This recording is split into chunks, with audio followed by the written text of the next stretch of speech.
السلام عليكم ورحمة الله تعالى وبركاته. كبجي صوت هذا كأنك قبلني سنة ديانة جروان تاتي إن شاء الله. سكنتها كأنك أنا حاجة إيش تمورات تير تجيفت جدان كان سنة أنا كان رابطة أسمع كيس حاجة أمت كان وجه نتوت أنا إثنين رابر بنا دوران درسي كيسمع كأنك عارضة كنا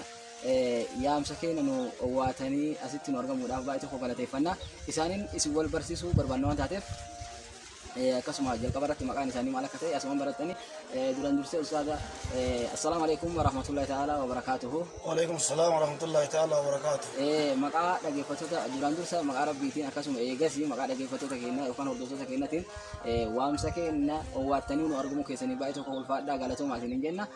دوران درسي مي دعوته كينا ولا سنبرسي هنا إنه كتاتا معك كيسني لا جمرة أكسم وام برات هذا ندبرنا دوران درسي اسمين كيسن مالكته إيه معلومات كيسن نوسا هي تجوا السلام عليكم ورحمة الله تعالى وبركاته. وعليكم السلام ورحمة الله. أمة سلامة كانوا لا لنا في كانوا أرجع جرا هند إشاني بهجروا كابجروا كبجروا إكا إشا بدا إشا كوال بينه هندانو نجين ربي إشارة تهيرا ذوي بربادا ما شاء الله. إتيان سوداني حالي وني الرجاء فتلمت يركب مكاك يوان تي أيه عثمان أحمد حسن جرنا أيه اسمين كيسا مكان كيا عثمان أحمد حسن جرنا كتير دلوتا كيسا نيو إيسا فكرة مكان دلوتا كيا على رتا مدولا بس مدولا بتيري ما شاء الله قدين مبالغ قدين مبالغ يا ما ركزي واندان ساداga achirra me ega daawwattoota keenya maqaa keessan ibsitanii irraa baatanii jireenya keessan keessatti barumsa diinaa kanaaf hagamta akka ifaajii akka gootan hagamta akka aarsaa gootan hagamta akka lafaatanii fi akkasuma mudannoowwan garaagaraa jiran namni waa baratu kana keessatti waan garaagaraa nama mudata mudannaa illee achumaan keessan baatanii mee barumsa diinaa kana yeroo walaatii fi barsiiftan maaltu isin irra gara maaliif yoo jenne hojiin keessan kaammatiin harkaa qabdan illee barumsa diinaati akkasuma namoonni hedduun illee ifaajii keessan fakkeenyaaf akka isin umrii keessan hedduu yoo xiqqaate waggoota dheeraa diinaa kana ifaajuu keessan laffa'uu keessan namni hedduun wayita ala waa'ee keessan haasa'u nun dhageenya kanumaan nulleen xiyyeeffannee gara keessanii qajeeluu dandeenya waan taateef mee barumsa diinaa kana eessatti akka barattan yeroo jalqabaatiif ammoo diinama kana akka barattan maaltu itti isin kakaase fedhii diinaa kana maaltu isin keessatti horuu danda'e yeroo san keessatti dura wanni fedhii nama keessatti horu uumama rabbiin qooda rabbi namaa kennu jira dura dursinee ani daa'imummaadhaan maddoolaa bu'ee katama biiree kanatti yeroo jirutti daa'imaa xiqqaadha horii tiksa akkuma san gartee re'ee tiksinaa oorruu warruma keenya tajaajilla akkanuma keessa ka jirru ajaa'iba rabbii obboleessi kiyya Sheekh Abdulaziz Haji Muhammad jedhanii qaraatii bahee ganda balee Sheekh Aliyyi Wandoo bira achitti baratanii achitti kitaaba qara'aa quraanallee buluuga riyaada hidhiitii kitaaban hedduu kanneen qara'anii achirraa shayni kun darasaa hedduu waliin isaanillee dhalataa beeksanii waan ta'aniif ziyaaraa gara biyya teenyaa san dhufan handaa'imaa xiqqaadha mucama qoloma takka kaadhee deema xiqqashuma xiqqamaa yeroo sanitti darasaan huccuu adii uffatti uffata adii moo huccuu adii waan akka mudawwaraa no mudawwaraa miti abu yadii jalli marxoodha gubbaallee huccuma adii kan uffatan qolollee isin hodhatan yeroo kanatti kan irra deeman bakka sila kalqimmaan akkanaa kun maal wanni jedhu sammuu keessatti uummanummaan akkana bareedu kun uummanummaan akkana bareedu kun maal waan jedhu rabbi sammuu keessa kaa'ee ilmi xiqqaan ijoollee godha yeroo jamaan kun achi dhufanitti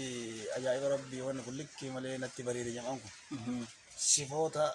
sheeka saniitii fi sifa darasaa sanii yeroo ilaalutti isin fudhate Sheekh Ahmad Muumin faa jedhanii jamaa hedduutu jamaa san waliin nama hedduun darasaan gara nama dhibbaan lakkaa'amu hedduun isheen kun biyya san ziyaaraa dhufanii gadduma keenya sanii fi isaan illee dhalataa biyya sanii achi dhufanii eegasii darasaa san arge bakka wanni kun rabbi qalbii keessatti dura jaalala kanaan darbe quraan illee yeroo sanitti halkan qaraana loo irratti qaraana dur loo ifaa arda addaa faa madrasaa barreeffamni guyyaa wanna jedhamu hin jiru warra quraan cabsee Allahu akbar guyyaa horii tiksaa halkan quraan saniin galatee Allahu akbar barataa ture Allahu yeroo sanitti alhamdulillah rabbiin galanne haa ga'u quraan illee abboonni keenya ajin kayna rabbi sani ara rawaman do ani aje mamma jani abban shi abdul aziz saniti abba makiya le wal mari'atani na no gandal le wal malatani sheikh nu galcha qur'an asirra de me la fago halkan qur'an le hodanne hori galjine kana kunu la fasirra la fago bari sai ani ma barajira nulle nakana atarra kala fati de me ega jo hori galjine achida ina hada sheikh ma'allim qur'an shi abdul salam kajira iya ingaljani qoddu makaysa nu galcha allahu akbar nama murasatani achitti ega qarati ne egalle ofe akkasuma talkano do maqarana do ega jaman kun ulle warru mardada tan kesu tawali baranne do barannu san nubra de menin tarani akkaje kana malle shi yara biyatan san dufna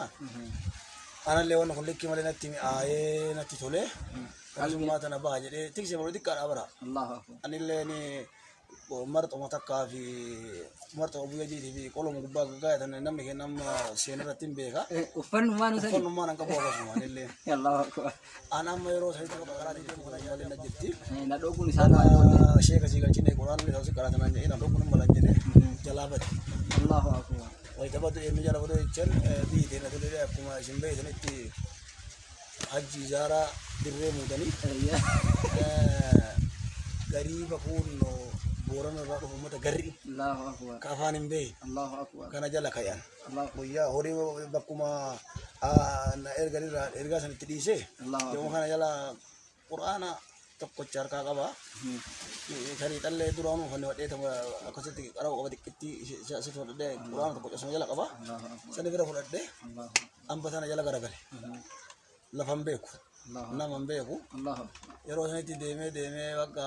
jamu san jala bade afan le walin bay amma yero kanatti yanni kesan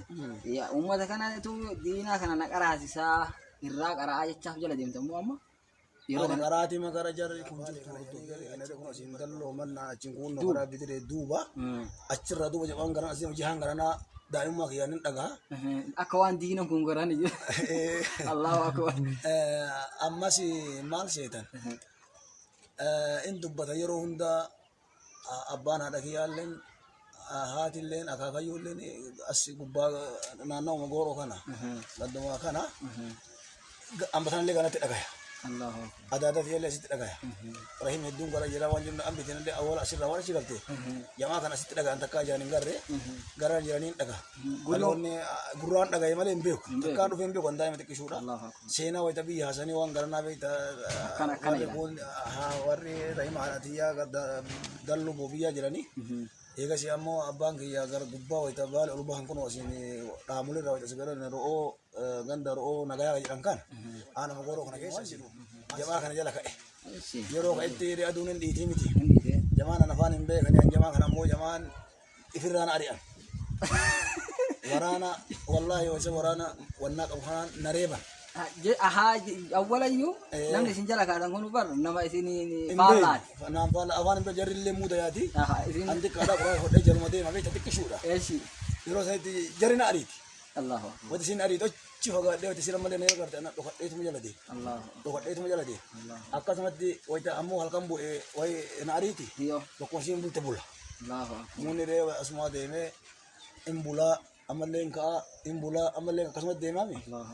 jarituni wayta sim bultu bar halkari fo na difti eshi wanya tulle naganiti wan sin singi sen ko tu de ko sumanya allah wayta mo barite dengal ko bayten ariti